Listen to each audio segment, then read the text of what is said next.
మన ప్రభు అయిన యేసుక్రీస్తు వారి అతి శ్రేష్టమైన నామమున డైలీ బైబిల్ డివోషన్స్కి స్వాగతం. The church of South India diocese of Medak holy trinity church Bolarum పైస్పేట్ సమర్పిస్తున్న ఈనాటి మన కార్యక్రమానికి మిమ్మల్ని ఆహ్వానిస్తున్నాం. ఈనాటి మన కార్యక్రమంలో మన చిన్న పాస్టరమ్మ శ్రీమతి పి నాన్సీ ప్రశాంతి గారు అందించే దైవ సందేశాన్ని విందాం. How can we please God? దేవుణ్ణి మనము ఏ విధంగా మెప్పించగలము? ఈ అంశంపై వారు దైవ సందేశాన్ని అందించక మునుపు ఈ చక్కటి భక్తి గీతం.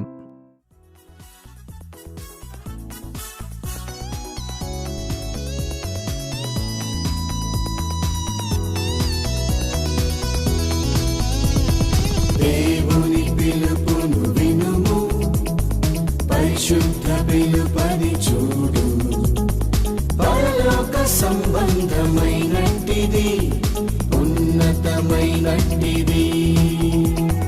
దేవుని పిలుపును వినుము, పరిశుద్ధ పిలుపని చూడు, పరలోక సంబంధమైనట్టిది, ఉన్నతమైనట్టిది.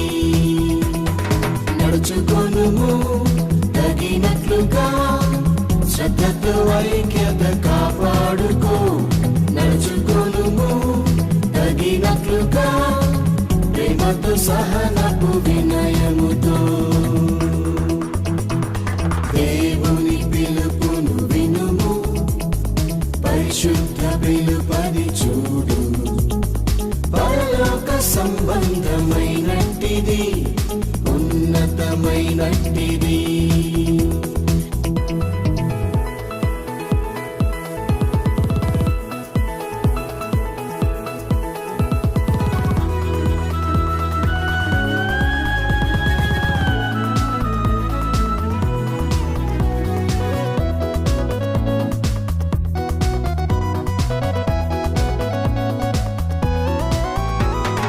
ఆత్మీయ బంధము కాపాడుకో, ఆత్మల ప్రార్థించు అనవరతం. ఆత్మీయ బంధము కాపాడుకో, ఆత్మల ప్రార్థించు అనవరతం. ఆత్మయందే ఆనందించుము, ఆత్మకు లోబడుము, ఆత్మానుసారివై నడువు. నడుచుకొనుము తగినట్లుగా, శ్రద్ధతో ఐక్యత కాపాడుకో. నడుచుకొనుము తగినట్లుగా, ప్రేమతో సహనపు వినయముతో. దేవుని పిలుపును వినుము, పరిశుద్ధ పిలుపని చూడు, పరలోక సంబంధమైనట్టిది, ఉన్నతమైనట్టిది.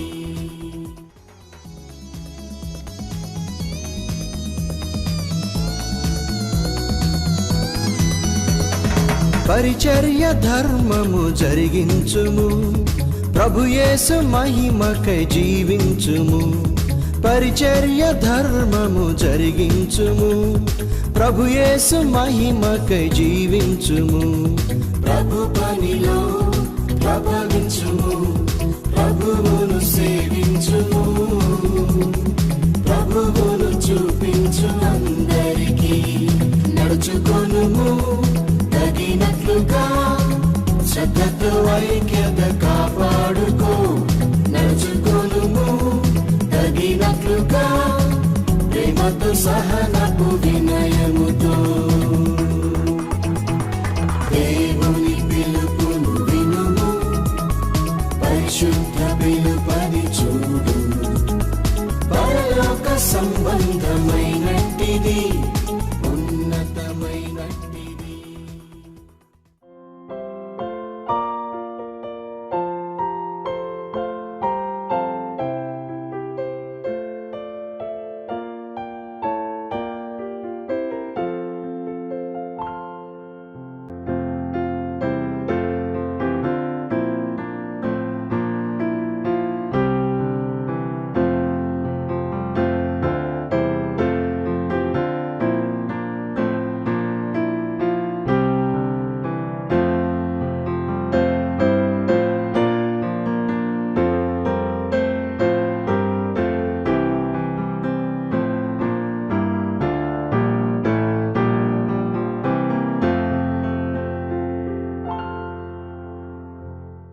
Praise lord.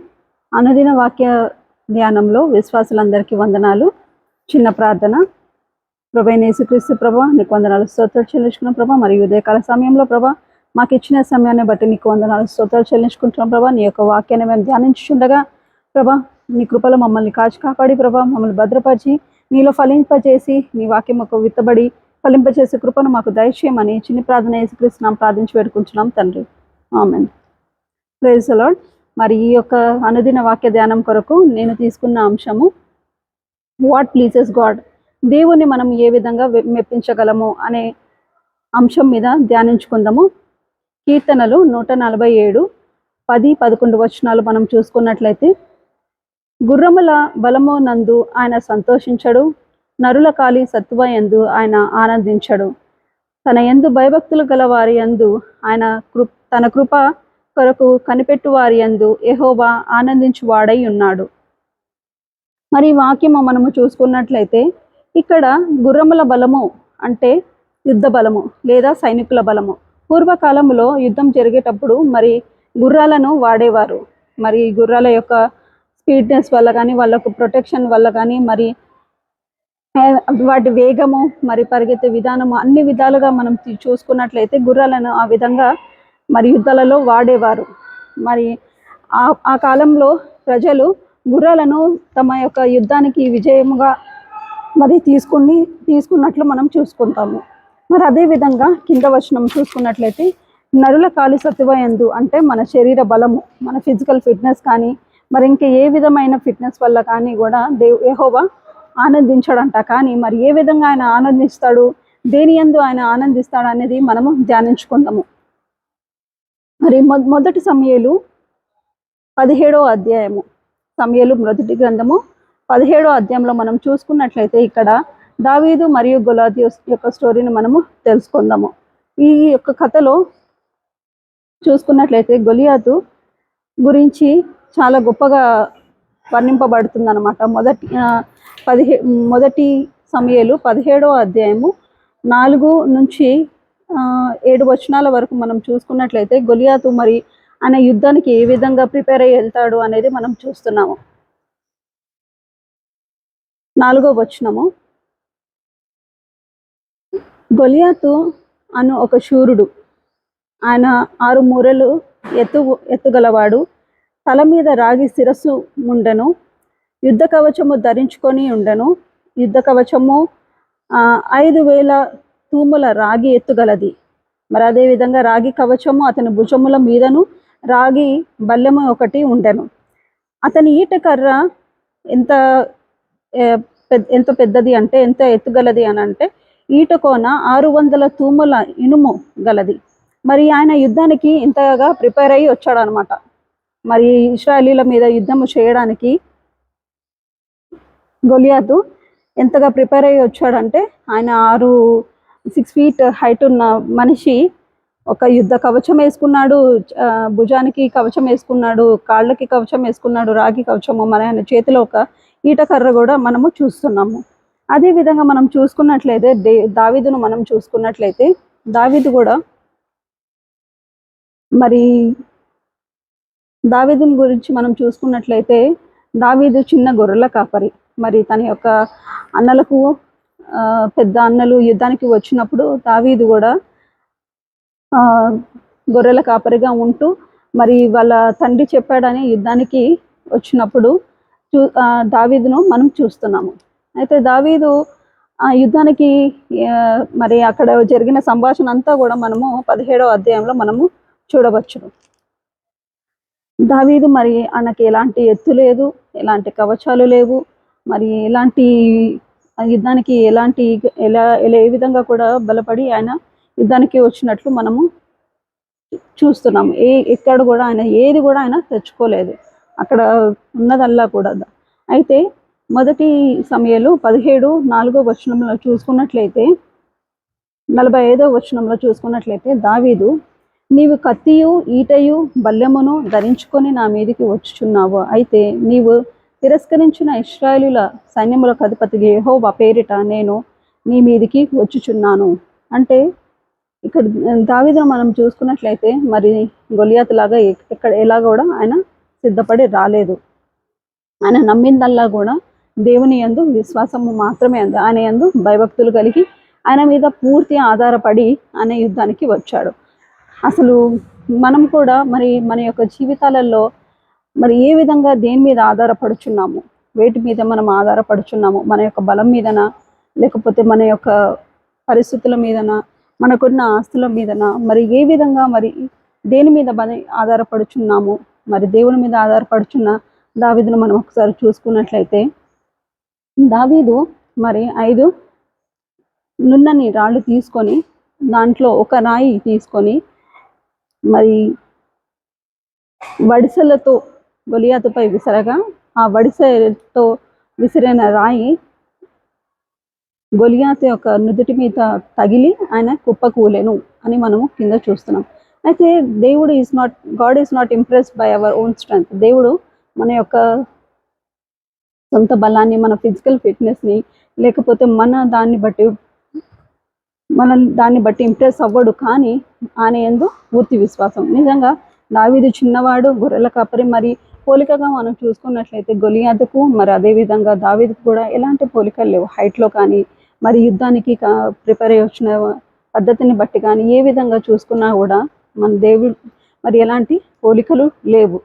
ఓన్లీ దేవుని యొక్క నామంలో మాత్రమే ఆయన మరి గొలియాతును ఓడించగలిగాడు. కీర్తనలు 20వ కీర్తన 7వ వచనంలో మనం చూసుకున్నట్లయితే,